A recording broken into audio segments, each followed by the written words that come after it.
Got it. Here's your full horror novella-style story based on the title Illuminati, written in a slow-burning, psychological, and disturbing tone, set in Texas, without formatting or interruptions. And over 6,000 characters, I moved to Junction, Texas in the fall of 2009 after everything in Houston fell apart. I had lost my job at the refinery. My marriage was just a cracked window waiting for the wind to finish the job. And I needed somewhere quieter, somewhere I could hear myself think again without the city pressing in from all sides. Junction. Wasn't much, one grocery store, a couple gas stations, a diner where the pancakes were always slightly burnt, but the coffee was hot and endless. The whole place felt like it existed on the edge of a long-forgotten dream.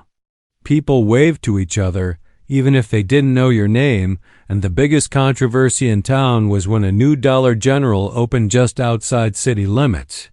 That's the kind of place Junction was.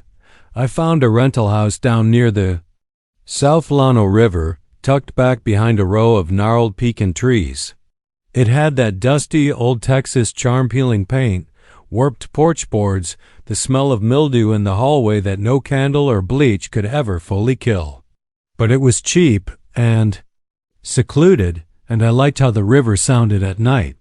That soft, ever-present whisper of water moving over stone. It made me feel like time was slower here, like I was drifting instead of drowning. For the first few weeks, nothing was unusual. I got a job stocking shelves at a hardware store just off Main Street.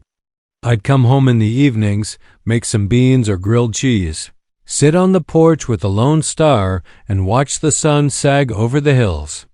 It was a good quiet, a healing quiet. But around the end of October, things started to shift. It began with the lights. Not in the house, but out in the woods past the river. Just faint pinpricks at first, like someone holding a flashlight deep between the trees. They didn't move like flashlights, though. They blinked in a pattern, 3 long bursts and 2 short, then silence for hours. Then again 3 and 2. I chalked it up to kids or hunters at first. People do weird things when they're out in the woods alone. Then came the hum. It started low, like a diesel engine idling 2 streets over, except it didn't fade or change. It just hovered. A constant vibration that settled into the bones of the house. Sometimes it came at night, sometimes during the afternoon. It wasn't coming from inside the house. I checked everything. Shut off power to test the wiring. Killed the water heater. Turned off the fridge. The hum remained, and it seemed to grow louder whenever I stepped out onto the back porch. That's when I began to feel it, something watching. Not like a person in the bush, deeper than that. Like the trees themselves were leaning in. I tried to ignore it. Told myself I was imagining things. But then I found the first symbol. It was carved into the underside of my porch railing, facing the river. A triangle with an eye in the center. Classic Illuminati nonsense. I laughed when I saw it. Some kid's idea of a joke, I thought. But the carving was deep, precise. Not done with a knife, but something sharper, cleaner. I ran my fingers over it. The wood around it felt cold, even in the noon heat. That same night, I dreamt I was walking barefoot through the woods behind my house. Everything was lit in a dull blue, like the world had slipped into a half-life. I saw people, their figures, really. Tall and thin, their faces shrouded by hoods, standing in a perfect circle. And in the middle, something writhing. Something too large to have gotten there on its own. It looked like a pile of flesh, but it breathed. I could hear it sucking in air like it had no mouth. When I woke, my feet were muddy. Not caked, not drenched, just a light trace, like I had stepped briefly onto damp ground. The dreams continued. Always the same figures, always the same ritual. Sometimes I could hear them chanting, but the words didn't sound human. It wasn't a language I recognized. The worst part wasn't the dreams, though it was the feeling afterward. I'd wake up and the air in the house would feel charged. Not like static electricity, but like the moment before lightning. A pressure in the air that made my hair stand on end. I started asking around town, carefully. You don't just walk into a diner in a place like Junction and ask if anyone's seen the Illuminati in the woods. I asked Old Man Carter at the hardware store if he ever saw lights back near the river.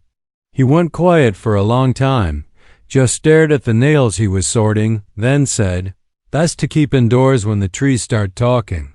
I thought he was messing with me, but his hands were shaking. That's when I knew something was wrong. I went to the library, found old records, local legends. There wasn't much, but I found one article from 1963, a small clipping about a missing boy named Matthew Clay. He had vanished from a farm near the same part of the river. No evidence of a kidnapping, no body ever found, just gone. The sheriff at the time mentioned signs of a struggle, but no blood. And on the fence post nearest the woods, they found the same triangle eye symbol burned into the wood. I took a picture of the article and went home. That night, the lights came closer. I was sitting on the back porch again, trying to read, when I noticed them, 3 long flashes, 2 short. But they weren't in the woods anymore. They were on the riverbank. I stepped inside quickly, locked the door, turned out every light. The hum was deafening now. Not just in my ears, but in my chest, in my teeth. I crawled into the corner of my bedroom and sat there until sunrise. When I finally opened the door the next morning, every bird in the trees was gone. Not silent gone. The woods were dead quiet. I decided I had to leave. I started packing, called in sick to work. Tried to break my lease, but the landlord didn't answer. When I went to his house, it looked empty, abandoned, curtains gone, dust on the windowsills. No one in town seemed to remember him. It was like he'd never existed. I loaded everything into my truck and was halfway down US 377 when the engine died. No warning, just silence. I tried calling for help, no signal. Not even emergency services. I walked to the nearest gas station. It had burned down, not recently. The walls were just charred skeletons.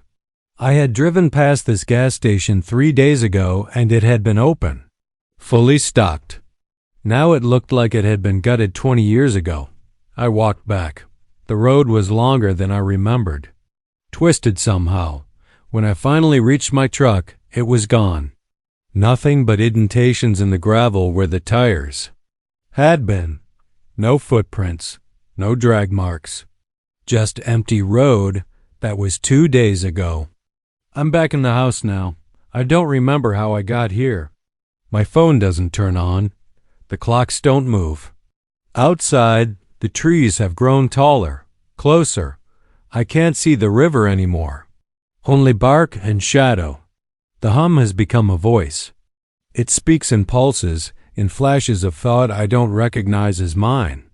The symbol on the porch is burning now, not with fire, with light, cold and white and endless. Last night, I saw my reflection in the bathroom mirror and my eyes had changed. Just for a moment, slit pupils, black sclera. Then gone. I don't think I'll be leaving. They've shown me things. They've peeled back the skin of the world and made me look. This isn't about secret societies or ancient orders. The Illuminati isn't a group. It's a presence. An intelligence older than time that lives in the gaps between thoughts. It hides in symbols, in dreams, in forgotten towns along dead highways. It doesn't control the world it watches. It waits. It whispers. And once you see it, really see it, it sees you back.